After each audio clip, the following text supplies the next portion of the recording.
ሰርጌ 2 ቀን ሲቀረው ሚስት እንዳለው ሰማሁ ትላለች። ሰላም ጤና ይስጥልኝ እንግዲህ የተከበራችሁ ቤተሰቦች እንዴት ናችሁ? ደህና ናችሁ ወይ? እኔ ያለው ይመስገን።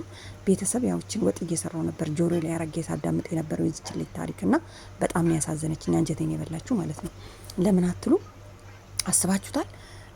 አገባለሁ ብላ የጠበቀችውን ሰው በሚዲያ ላይ የተገናኙት ወንዶች እንግዲህ አንዳንዴ እንዲህ ናቸው።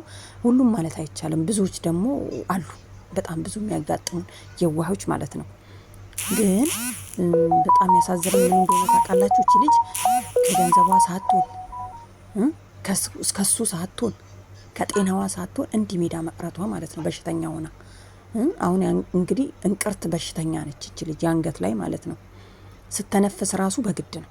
አስቡት እንግዲህ ሰርጉ የቀረው የሷ የታመመችው የገንዘቧ ሁሉ ግን የሰፈር ሰው ምን ይለኛል በሚል ከቤት 2 ወር ሙሉ ሳታውጣ ከዛ በኋላ ደግሞ ከዛ ከወጣች በኋላ ደግሞ 600,000 ብር ለመዝናኛ አስቡት። እየጠጣች የፈለገውን ዕቃ እየገዛች እንደፈለገች እየሆነች ለወቅቱ ለጊዜው ግዛዊ ስሜት ሊያረጋጋ ይችላል። አያችሁ አይደለ? ገንዘብ የሚያረጋጋው ግዛዊ ነው። ልክ ገንዘቡ ሲያልቅ ግን ወደ ቦታው ነው የምንመለሰው ማለት ነው። የሆነ ጭንቀታችንን ሙልጭ አርጎ ከውስጣችን የሚያመጣ ነገር የለም። እና ያው ለምክር አይደለም የመጣሁት ያለችውን ልደግምላችሁ ነው። እና ምን ልላችሁ መሰላችሁ? በዛውም እየበላችሁ በሉ። በጣም ያሳዘነች እስከዛች ቀን ድረስ ያለ መስማቱ። አንደኛ እንግዲህ 2 ቀን ሲቀረው ነው ጓደኛው ሲጀምር ስልክ ራሱ እንዴት ነው ፓስወርድ አንድ ላይ ሳይጋቡ በፌስቡክ የተገናኙ ጥንዶች እንትን ፓስወርድ አንድ አይነት የሚያደርጉት? አያችሁ? የቴሌግራም ቻናላቸው አንድ አይነት ስለሆነ ሜሴጁ ሲገባ ቀደም እያለ ያጠፋዋል ማለት ነው፣ እሷ እንዳታይ። ሲቀጥል ደግሞ በጣም የሚያሳዝነው ነገር ማለት ነው ልጁ ወደ እንዲህ አይነት ወንዶችን ማለት ነው ተባብረን ማጥፋት አለብን። በጣም ያሳዘነችኝ ደግሞ የመጨረሻ ቻንስ ማለት ነው ደውላ ከስንት ልመና በኋላ ካመጣችሁ በኋላ አልቅሶ አሁንም ደግሞ አብረን እንሁን ብሎ እንጋባ ማለቱ ነው የገረመኝ። አያችሁ አይደለ? ምክንያቱም ቤዛ አስረታለት ነው አይመጣችሁ እስከመጣች ጀምሮ ደግሞ የሚገርመው እኮ ለሰርጉ ሩቅ ያሉ ቤተሰቦቼን ላመጣ አለች። እንዲመጡ ገንዘብ ልካላቸዋለች። ምክንያቱም ደስታዋን እንዲካፈሉ።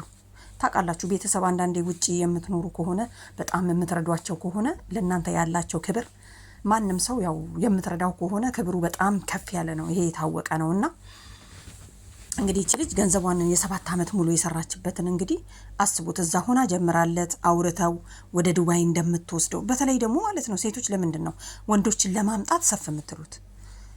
ምክንያቱም ጭራሽ ፕሮሰስ። እሺ የሱ ባልነት የቱ ጋር ነው? የሱ የተሰጠው እንትን ለሴቶች እንትን የሚለው የቱ ጋር ነው? ግዴታውና ውዴታው የወንድና የሴት እኮ ይለያያል። እሱ ግዴታ አለበት። ግዴታውን የሚወጣው የቱ ጋር ነው? በእውነት በጣም ያሳዝናል። አያችሁ አይደል? እዚህ ጋር ደግሞ ወጥ እየሰራው ነው፣ ከብሰ እየሰራው ነውና እያያችሁ በዛውም ማለት ነው። በጣም ተናድጄ እንትኑ ራሱ ብረድስቱ ራሱ እስከሚሰበር ድረስ ነው የቀጠቀጥኩት ማለት ነው። እና ቤተሰብ እንዴት እንደምታሳዝን እንግዲህ እቺ ልጅ አሁን ምንም ቢሆን ጥሎ ማይጥል ቤተሰብ ብቻ ነው። ምክንያቱም ደውላ እሱ አባቱ ታሞበታል ሰርጉ ላይ መገኘት አይችልም ብላ ስትነግራቸው ምንድን ያሏት? በቃ እኛም አልወደድነውም በፊትም፣ ስለዚህ አንቺ ብቻ ደህና ሁኚልን። አስቡት እንግዲህ ከቤርጎ ስወጣ አለች የተሰራችው ምን ነበር ሜካፕ ሁሉ እስኪጠፋ ድረስ ሜካፕ ጠፍቶ ስታለቅስ። ከዛ በኋላ እንግዲህ ታክሲ አስከባሪው መንገድ ላይ ያው ሴቶች እንግዲህ ታውቃላችሁ በሆነ ሿሿ ተሰርተሻል ነው ያለኝ አለች። እንግዲህ ጋብዟት ያላትን ችግር እንዲህ አይነት ስትሪ እንግዲህ ሰው ይሄንን አይነት ታሪክ ሲያወራላችሁ ምን አይነት ስሜት እንደሚሰማችሁ በጣም ይገርመኝ። ደግሞ እሷ ከሄደች በኋላ አግኝቷት የዱባይ ታክሲ እየሰራውኝ ነውና ደንበኛ ፈልጊልኝ ብሎ መጣለች። እኔ ቦን ያኔ ግንባሩን ነበር በዘነዘና ምለው ማለት ነው።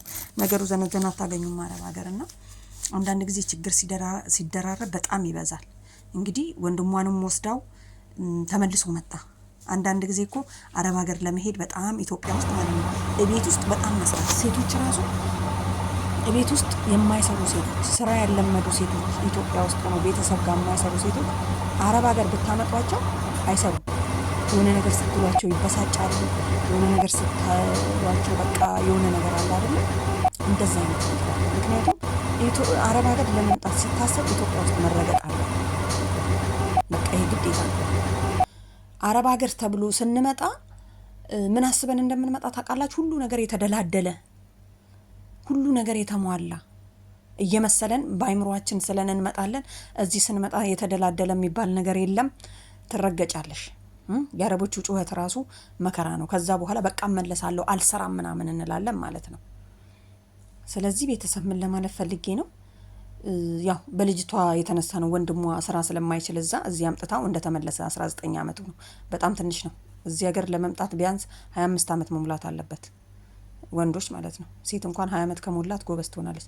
ለማንኛውም ቤተሰብ ምግብ ይሄን ይመስላል፣ ታሪኩም ይሄን ይመስላል። ባይ